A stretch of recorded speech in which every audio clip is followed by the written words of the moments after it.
There can be no rebirth without a dark night of the soul, a total annihilation of all that you believed in and thought that you were. And I'm quoting Vilayat Inayat Khan. He was a professor of philosophy and music and all kinds of things. He would teach meditation. So what is this dark night of the soul? What are we referring to here? Carl Jung spoke of a psychic death, or better known as an ego death. And when we're talking about the ego here, we're not talking about our vanity or our haughtiness. We're talking about ego as in self.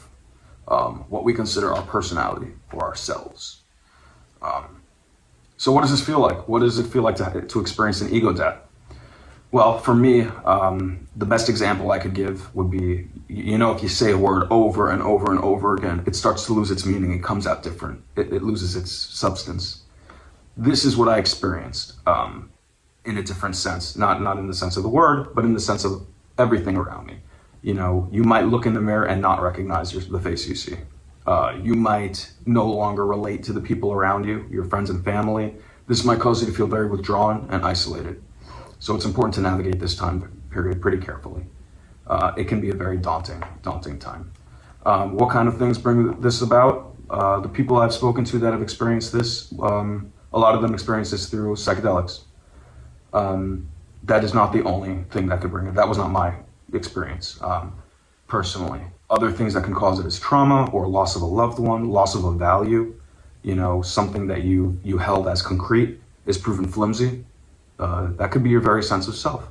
If you find your value in your appearance and your appearance is damaged in some way, your reality is then shook to a point where you're left questioning things.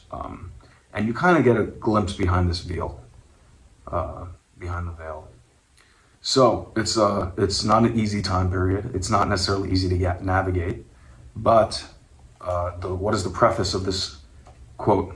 It says, there can be no rebirth without the dark night of the soul. So the point is the rebirth.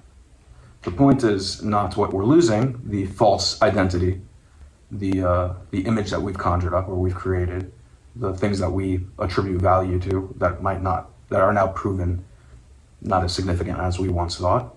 And this is a matter of a rebirth into something greater, something of substance. So hopefully in the coming days, we're going to explore a lot of really great resources that I found really helpful for an experience like this.